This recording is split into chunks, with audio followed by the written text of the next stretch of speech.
ये आकाशवाणी रायपुर है। प्रादेशिक समाचार बुलेटिन के साथ मैं अभिलाषा शुक्ला।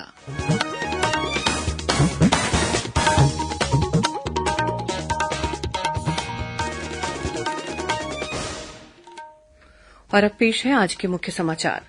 प्रधानमंत्री ने लोगों से खादी वस्त्रों और हस्तशिल्प को अपने जीवन में शामिल कर इस त्यौहार के मौसम में आत्मनिर्भर भारत बनाने के संकल्प को मजबूती प्रदान करने का आग्रह किया।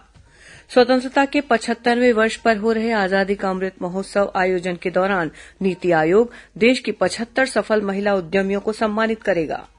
मुख्यमंत्री ने बेमेतरा जिला अस्पताल में ऑक्सीजन प्लांट और डायलिसिस सुविधा का शुभारंभ किया। और कोरोना महामारी के कारण शारदीय नवरात्र के लिए प्रशासन ने दिशा निर्देश जारी किए। डोंगरगढ़ में मां बमलेश्वरी के दर्शन के लिए श्रद्धालुओं को निर्धारित ऐप के माध्यम से रजिस्ट्रेशन कराना होगा।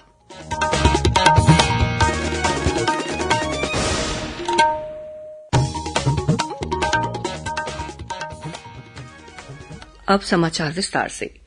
प्रधानमंत्री नरेन्द्र मोदी ने लोगों से खादी वस्त्रों और हस्तशिल्प को अपने जीवन में शामिल कर इस त्यौहार के मौसम में आत्मनिर्भर भारत बनाने के संकल्प को मजबूती प्रदान करने का आग्रह किया है।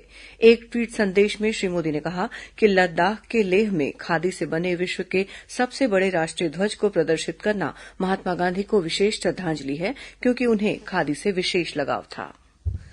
स्वतंत्रता के 75वें वर्ष पर हो रहे आजादी का अमृत महोत्सव आयोजन के दौरान नीति आयोग देश की 75 सफल महिला उद्यमियों को सम्मानित करेगा। नीति आयोग ने वुमन ट्रांसफॉर्मिंग इंडिया पुरस्कार की शुरुआत 5 वर्ष पूर्व की थी। इसके अंतर्गत कारोबार के माध्यम से आत्मनिर्भर बनने वाली और अनूठे व्यावसायिक समाधानों से चुनौतियों का समाधान करने वाली महिला उद्यमियों को पुरस्कृत किया जाता है। इधर छत्तीसगढ़ के बालोद में कल राष्ट्रपिता महात्मा गांधी की जयंती पर स्वच्छ भारत दिवस का आयोजन किया गया। इसमें स्वच्छता में योगदान देने वाले जिले के 17 महिला समूहों को सम्मानित किया गया। इस अवसर पर ग्रामीण इलाकों से आई महिलाओं ने बताया कि वे अपने गांव को स्वच्छ बनाने के लिए सप्ताह में 2 दिन डोर टू डोर कचरा एकत्रित करती हैं। बाद में इस कचरे को अपशिष्ट प्रबंधन के तहत खाद में बदला जाता है। उधर आजादी के अमृत महोत्सव के तहत दुर्ग जिले के भिलाई में सामाजिक संगठन और अर्धसैनिक बलों के संयुक्त तत्वावधान में रक्तदान शिविर का आयोजन किया गया। सशस्त्र सीमा बल के उप महानिरीक्षक सुधीर कुमार ने बताया कि बल के 31 जवानों ने इस मौके पर रक्तदान किया।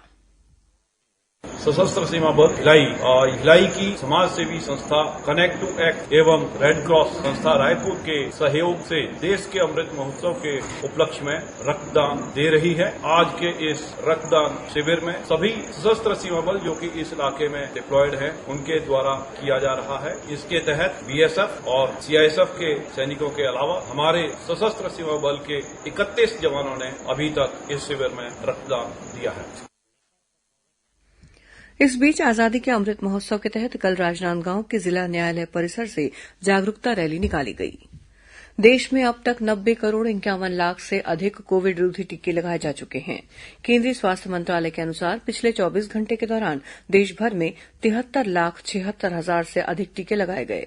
इस बीच छत्तीसगढ़ में कोरोना संक्रमण की दर में लगातार कमी आ रही है और पॉजिटिविटी दर गिरकर 0.05% पर पहुंच गई है। राज्य में कल कोरोना संक्रमण के 8 नए मामले सामने आए। इनमें से 2 राजधानी रायपुर के हैं। वहीं प्रदेश के 23 जिलों में कल कोरोना संक्रमण का एक भी नया मामला सामने नहीं आया। वर्तमान में 265 कोरोना संक्रमित मरीजों का प्रदेश के विभिन्न अस्पतालों या होम आइसोलेशन में इलाज चल रहा है। मुख्यमंत्री भूपेश बघेल ने बेमेतरा प्रवास के दूसरे दिन आज जिला अस्पताल परिसर में 1 करोड़ 1 लाख रुपए की लागत से स्थापित 500 एलपीसी क्षमता के ऑक्सीजन प्लांट का लोकार्पण किया। साथ ही डायलिसिस सुविधा का भी शुभारंभ किया। मुख्यमंत्री ने इस अवसर पर जिला चिकित्सालय में सिटी स्कैन मशीन भी लगाए जाने की घोषणा की। इस मौके पर आयोजित कार्यक्रम को संबोधित करते हुए मुख्यमंत्री ने कहा कि ऑक्सीजन प्लांट, डायलिसिस मशीन और सिटी स्कैन की सुविधा से अस्पतालों में इलाज की बेहतर व्यवस्था होगी। उन्होंने कहा कि कोरोना महामारी की दूसरी लहर के दौरान सरकार ने ऑक्सीजन के महत्व को और भी बेहतर तरीके से समझा है। गौरतलब है कि जिला चिकित्सालय में स्थापित इस ऑक्सीजन प्लांट से 500 लीटर प्रति मिनट की दर से ऑक्सीजन की आपूर्ति सीधे वार्डों में किए जाने की व्यवस्था की गई है। इसके अलावा 3000 लीटर तक भंडारण क्षमता का टैंक भी स्थापित किया गया है ताकि ऑक्सीजन की आपूर्ति बाधित न हो। मुख्यमंत्री भूपेश बघेल ने कहा है कि माओवाद प्रभावित क्षेत्रों में राज्य सरकार विकास, विश्वास और सुरक्षा की नीति अपनाकर इन क्षेत्रों में काम कर रही है। उन्होंने कहा कि इन क्षेत्रों में शिक्षा, स्वास्थ्य और रोजगार के साथ साथ विभिन्न जन कल्याणकारी कार्यक्रमों का प्रभावी रूप से क्रियान्वयन किया जा रहा है। इससे माओवादियों से लोगों का मोह भंग हो रहा है। उन्होंने कहा कि वर्तमान में माओवादी गतिविधियों में कमी आई है। श्री बघेल ने आज एक निजी समाचार चैनल के कार्यक्रम को संबोधित करते हुए ये बात कही। प्रादेशिक समाचार आप आकाशवाणी रायपुर से सुन रहे हैं। राज्यपाल अनुसुईया उइके ने कहा है कि महात्मा गांधी के जीवन के हर पहलुओं से हमें सीख मिलती है। उन्होंने कहा कि राष्ट्रपिता का जीवन ही एक दर्शन है। कल रायपुर जिले के तिल्दा में आयोजित शांति सम्मेलन को संबोधित करते हुए उन्होंने कहा कि लोगों को महात्मा गांधी के शांति और अहिंसा के मार्ग पर चलने का संकल्प लेना चाहिए। राज्यपाल अनुसुईया उइके ने कहा कि प्रत्येक परिवार के सदस्यों को अपने बुजुर्ग माता पिता पर विशेष ध्यान देने के अलावा उनका सम्मान बनाए रखना चाहिए। आज राजधानी रायपुर में आयोजित बहुरानी सम्मेलन के कार्यक्रम को संबोधित करते हुए राज्यपाल ने कहा कि बुजुर्गों का ध्यान रखने से वृद्धाश्रम जैसे संस्थानों की जरूरत नहीं पड़ेगी। उन्होंने कहा कि माता पिता को भी अपनी संतानों में संस्कार का रोपण करना चाहिए। राज्यपाल ने कहा कि पुत्र संतान में ऐसे संस्कार डालें कि वो हर महिला का सम्मान करे। उन्होंने स्त्री शिक्षा पर भी जोर दिया ताकि समाज और देश की प्रगति में वे भागीदार बन सकें।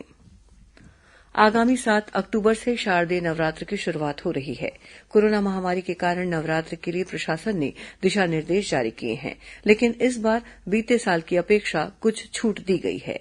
जारी निर्देश के अनुसार पंडाल में प्रतिमाओं को स्थापित करने के लिए 8 फीट की ऊंचाई निर्धारित की गई है। पंडाल में एक समय में 50 से अधिक लोग शामिल नहीं हो सकेंगे। पंडाल की लंबाई चौड़ाई 15 बाई 15 की होगी। पंडाल के सामने 500 वर्ग फीट की जगह खुली होनी चाहिए। वहीं नवरात्र में ज्योति कलश स्थापित करने की छूट दी गई है, लेकिन दर्शन पर प्रतिबंध रहेगा। इसके अलावा मूर्ति स्थापना और विसर्जन के दौरान प्रसाद का वितरण नहीं किया जा सकेगा। इस बीच डोंगरगढ़ में मां बम्लेश्वरी के दर्शन के लिए श्रद्धालुओं को निर्धारित ऐप के माध्यम से पहले रजिस्ट्रेशन कराना होगा। इसके बाद मंदिर पहुंचने पर उन्हें 72 घंटे पहले की कोविड-19 जांच की नेगेटिव रिपोर्ट या वैक्सीनेशन सर्टिफिकेट दिखाना होगा, जिसके बाद ही उन्हें दर्शन की अनुमति दी जाएगी। इस बार पदयात्रा के साथ ही मंदिर परिसर में मेला, मीना बाजार और झूले पर प्रतिबंध रहेगा। इस वर्ष भी डोंगरगढ़ के लिए स्पेशल ट्रेन की अनुमति नहीं होगी। वहीं महासमुंद जिले में कलेक्टर डोमन सिंह ने भी कोरोना संक्रमण की रोकथाम के लिए नवरात्र पर्व को लेकर दिशा निर्देश जारी किए हैं। इसके अनुसार कंटेनमेंट जोन में मूर्ति स्थापना की अनुमति नहीं होगी। वहीं मूर्ति विसर्जन के वाहन में किसी भी प्रकार के अतिरिक्त साज सज्जा और झांकी की अनुमति नहीं होगी। इस दौरान केवल 10 व्यक्ति ही सम्मिलित हो सकेंगे। बस्तर संभाग के बीजापुर जिले में ग्रामीणों के आधार कार्ड बनाने के लिए विशेष शिविर लगाए जाएंगे। इसके लिए बीजापुर जिला प्रशासन और राज्य सरकार की संस्था Chhattisgarh infotech promotion society chips द्वारा ग्रामीणों के आधार कार्ड बनाने के लिए 40 ऑपरेटरों की नियुक्ति की गई है। बीजापुर कलेक्टर रितेश अग्रवाल ने बताया कि नए ऑपरेटरों की भर्ती के बाद बीजापुर के दुर्गम क्षेत्रों आकलंका, पिनकोंडा, पोंदुम, बड़े तुंगली, मिरतुर, कुटरू, गोमला, मनकेली, रेड्डी, गंगालूर, चेरपाल, बासागुड़ा, तारलागुड़ा, बारेगुड़ा और संड्रा में आधार कार्ड तैयार कराने का काम आसानी से हो सकेगा।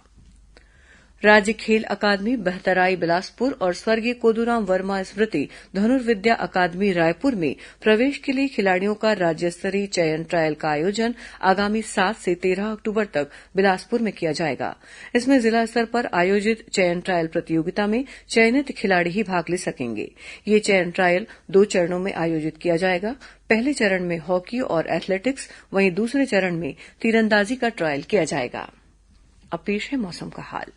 प्रदेश में अगले 24 घंटों के दौरान कुछ स्थानों पर हल्की से मध्यम बारिश होने की संभावना है। मौसम विभाग ने प्रदेश के 1-2 स्थानों पर आकाशीय बिजली गिरने की चेतावनी भी दी है। राजधानी रायपुर में आकाश आंशिक मेघमय रहने और 1 से 2 बार बारिश होने के आसार हैं। अब कुछ अन्य खबरें संक्षिप्त में। राज्य के द्वारा आईटीआई उत्तीर्ण विद्यार्थियों के प्रशिक्षण को और अधिक बढ़ावा देने के लिए कल 4 अक्टूबर को आईटीआई माना, भिलाई और बिलासपुर में अप्रेंटिसशिप मेले का आयोजन किया जाएगा। बिलासपुर में आयोजित राज्य स्तरीय शालेय क्रीड़ा प्रतियोगिता का उद्घाटन आज प्रभारी मंत्री जयसिंह अग्रवाल ने किया। 6 अक्टूबर तक चलने वाली इस प्रतियोगिता में राज्य के 5 संभागों के 1000 से अधिक खिलाड़ी भाग ले रहे हैं। सेवानिवृत्त उप पुलिस अधीक्षक प्रवीर चंद्र तिवारी का कल उपचार के दौरान रायपुर में निधन हो गया। श्री तिवारी बीते 30 जून को उप पुलिस अधीक्षक क्राइम के पद से सेवानिवृत्त हुए थे। और रायगढ़ जिले की खरसिया पुलिस ने सोना चांदी के व्यापारी से हुई लूट के मामले में 3 आरोपियों को गिरफ्तार किया है। इनके पास से लूट के जेवरात और घटना में उपयोग की गई एक मोटरसाइकिल भी बरामद की गई है। अंत में मुख्य समाचार एक बार फिर। प्रधानमंत्री ने लोगों से खादी वस्त्रों और हस्तशिल्प को अपने जीवन में शामिल कर इस त्योहार के मौसम में आत्मनिर्भर भारत बनाने के संकल्प को मजबूती प्रदान करने का आग्रह किया। स्वतंत्रता के 75वें वर्ष पर हो रहे आजादी का अमृत महोत्सव आयोजन के दौरान नीति आयोग देश की 75 सफल महिला उद्यमियों को सम्मानित करेगा। मुख्यमंत्री ने बेमेतरा जिला अस्पताल में ऑक्सीजन प्लांट और डायलिसिस सुविधा का शुभारंभ किया। और कोरोना महामारी के कारण शारदीय नवरात्र के लिए प्रशासन ने दिशा निर्देश जारी किए। डोंगरगढ़ में मां बम्लेश्वरी के दर्शन के लिए श्रद्धालुओं को निर्धारित ऐप के माध्यम से रजिस्ट्रेशन कराना होगा। इसी के साथ प्रादेशिक समाचार बुलेटिन समाप्त हुआ। नमस्कार।